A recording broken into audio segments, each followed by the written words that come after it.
Look at the sides of that battery. Can you see that they've bulged out?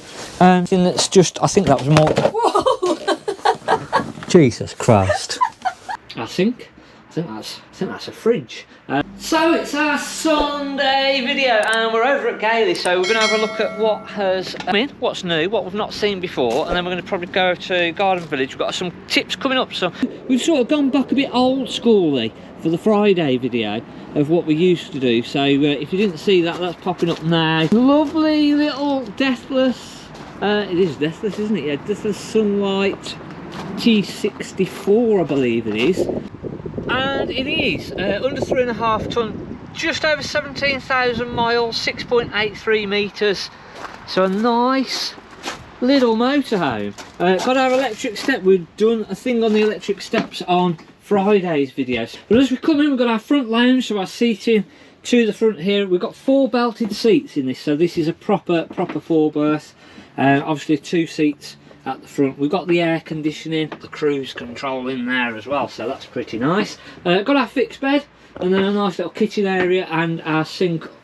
I think that's a fridge. A fridge up high on the side there, so very nice. And then a separate shower and toilet. So a lovely motorhome that's just come in. We're going to be going over to Garden Village, and we've got our tip coming up for using the caravan now at this time of year. And obviously it is just different. We've just got to think about the colder weather, making it. Last week we talked about our gas, so just making sure that our gas bottles are full, that we've got plenty of gas, because again there's more chances of sites being electrical faults, tripping out and whatever, so we do need to rely on that gas. We're going to be looking at charging up our batteries and making sure our batteries are charged up, and sometimes you can't always just rely on the actual caravan charger, so we're going to be looking at that in a bit more detail. So this is the Sterling Eccles Ruby with a fixed bed. It's got these lovely dark woods worktops, and I remember when these came out, and they look really classy at the time. They still look really good now, to be fair, but probably don't make as much of an impression as what they used to do. There's a Bailey range of 475, 2007, 1197 or 1179 even maximum, so really lightweight. 6495. It's got the motor mover, nice little van with a side dinette. And then we've got our seating to the front, and again we're going to start doing more of our review videos and putting those onto our new channel, the Caravan Place Review. So if you've not been over there and looked at that and subscribed to that channel, please do so, and obviously subscribe to this channel too. So nice little 4-berth, good little starter 4-berth or move up, just that slightly bigger van. The one issue that you do sometimes get with the 474 is because the seats are shorter.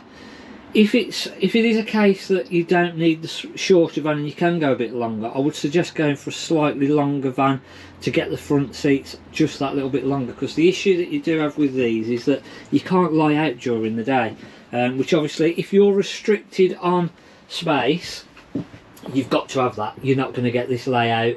If you haven't got the extra length to go to a 5'10" 4, then you're going to have to live with the shorter seats. But if you can go for that slightly bigger van, then I would suggest going for the slightly longer seats at the front, because just being able to lie out during the day does make a big difference, and that's normally why people change from this smaller layout to the longer seats at the front. So just something to bear in mind. And again, it's silly bits and bobs like that that we're going to be starting to put into our review videos, and it's obviously going around the different caravans that we've got in and we've had in, but it's just going to be little hints and tips as we go through. Obviously we want to sell what we've got, but we'll always try and be honest and sort of point out the pitfalls, the pros and the cons, and hopefully just make it a bit more of an informed decision when you're actually looking to buy. So let's head over to Garden Village,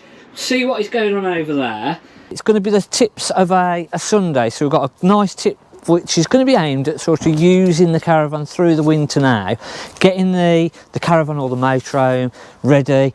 Had a bit of an issue on the Wednesday video. We showed you that on the Burton here, the key wasn't registering, so we had a technician come out and look at it, and he's struggling to find where the problem is. So we're all scratching our heads. Everything seems as though it's doing what it should be doing, so we've just got a little gremlin somewhere. It's something really, really stupid, but even stupider is we can't figure out what that stupid thing is. Got a nice Swift Conqueror 565, so we'll have a look in that.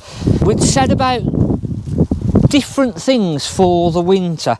Obviously the weather is changing now, so we're getting sort of more temperamental weather. It's getting colder, so it's just thinking about different things that we're going to need. I like, again, we will tend to get a little bit more condensation when we're using the caravan through the winter. So again, moisture traps, actually, when we're using, we get different reviews on sort of whether moisture traps are good or not when the caravan goes into storage. I don't mind them, some people don't like them, but I think actually when we're using the caravan, and again, it's something that we can sort of draw the condensation out, especially as the vans are a little bit older. If it's a really wet day and you bring wet things inside of the caravan, and then obviously if it gets colder and you're just breathing can create condensation. So moisture traps when you're actually using the caravan aren't a bad idea either. Nice big spray around it. Yeah, so again, if you sort of get anything that's just, I think that was more. Whoa! Jesus Christ. What's going on with that?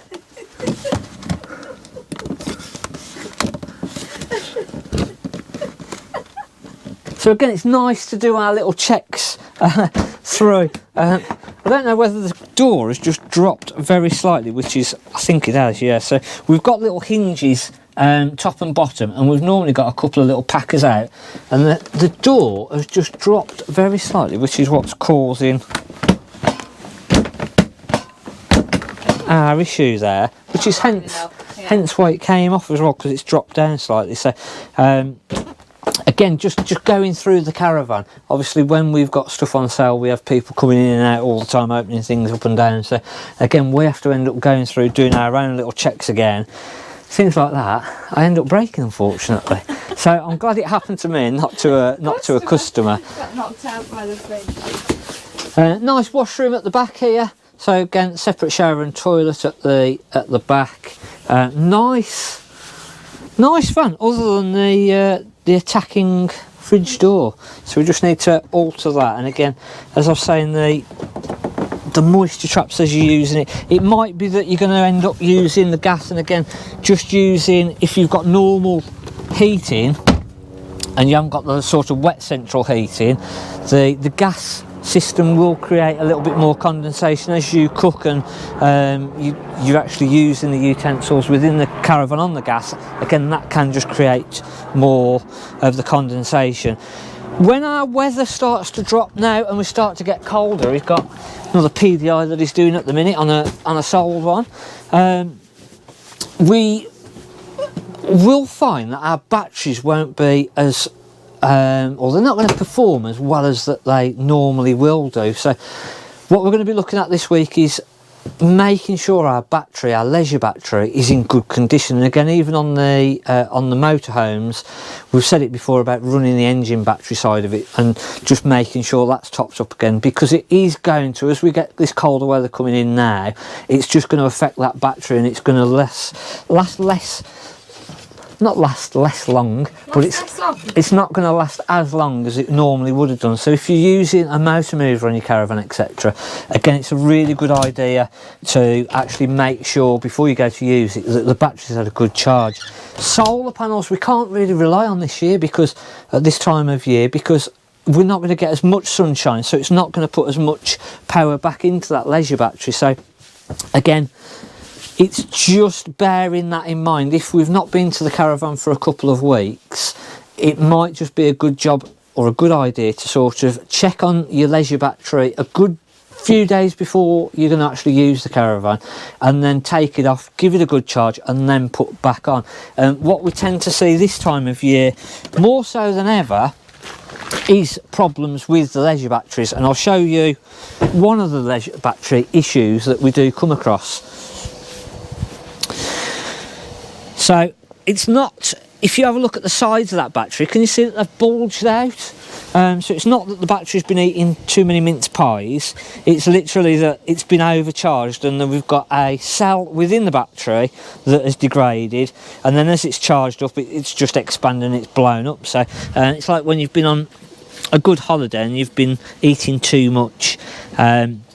So again, something like that is a very, very good indication that we're going to have an issue with the battery and it's not going to work. So just actually, Really gone now. yeah, yeah, it's all that is going to do is cause you issues. So you're not going to have anything but problems. And once it gets to that point, it can say whatever it wants on the indicator that it's fully charged, it's got the right voltage and all the rest of it. Once it starts to deform like that, it's blown up inside basically, and it's not a very good idea to carry on using a battery like that. So whether you've got a motorhome, whether you've got a caravan, it's a really good idea now. Open up your battery box, probably take the battery out completely and have a real good look at it, and it shouldn't look like that. We can test the voltage. We've done a proper video on the leisure batteries and whether it's charged or not charged, and actually below 12 volts or even at 12 volts is state of discharged. Let's just move away from the noises of the workshop. I'd said on the Friday video it's been really busy. Normally this time of year it quietens down a bit, but we're still sort of flat out at the minute, if not more so than flat out. I think we're a bit more flat out than flat out, if that can be a thing. So one thing to very much look at is your leisure battery.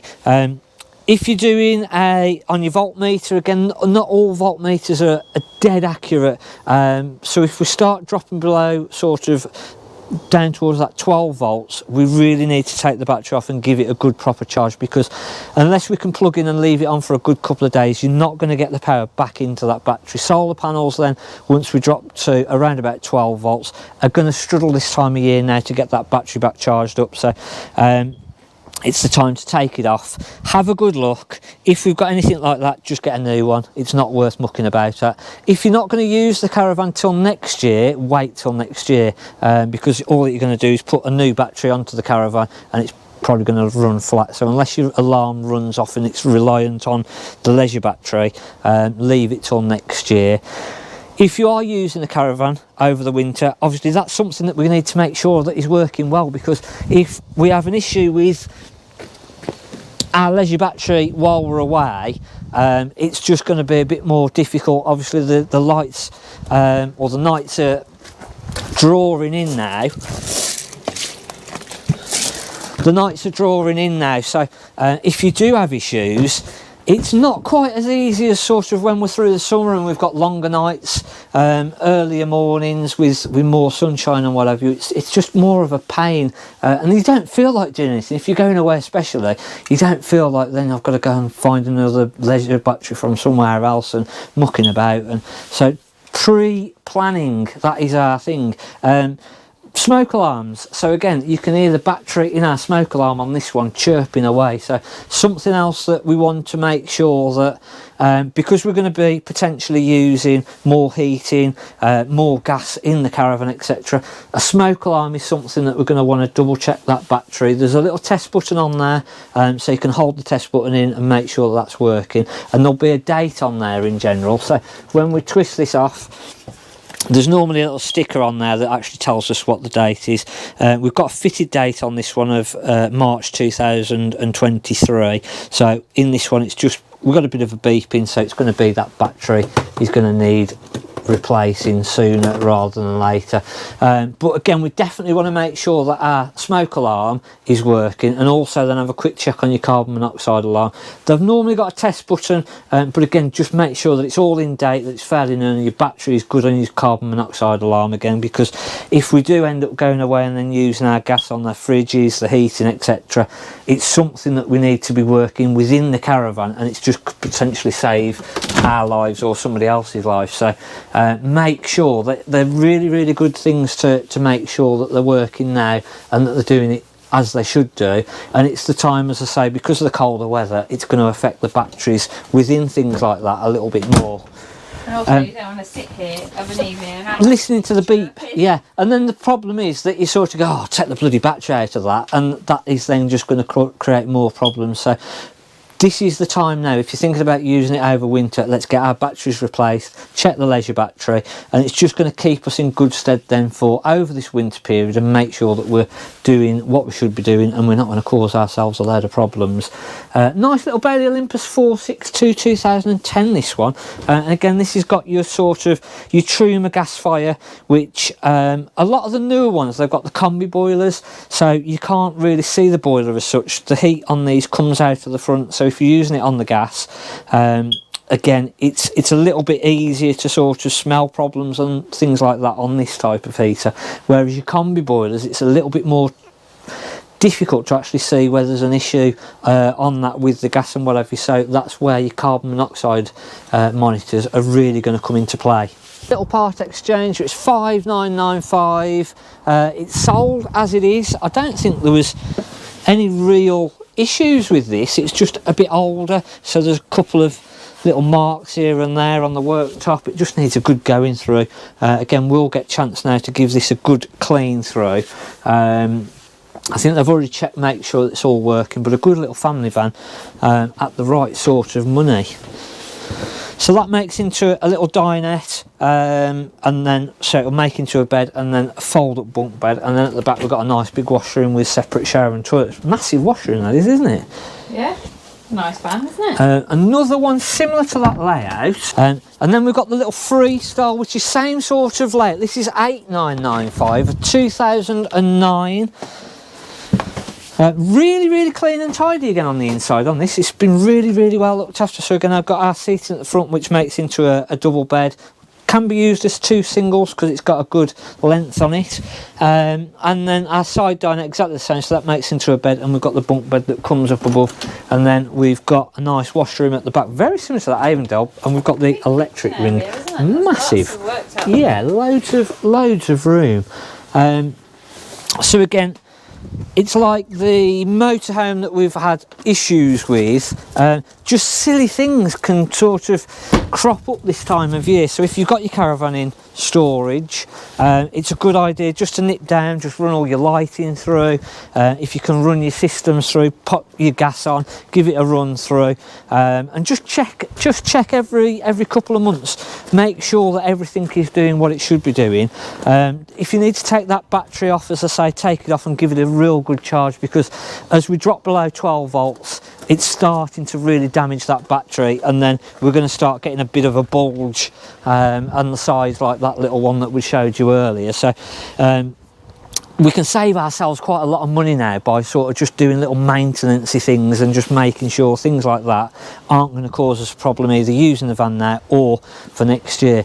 Hopefully you've enjoyed our little tips. Again, we're trying to do a little bit longer videos and not rush them quite as much as what we were doing, so hopefully that is coming across and we can get a few more videos out as well. So thanks for watching. I'm Mark at the Caravan Place. Drop us a comment, hit the subscribe button, look at our new channel as well, because we've got the new review channel as well, so don't forget to look at that one, and we'll see you next week. Thanks for watching. I'm Mark at the Caravan Place.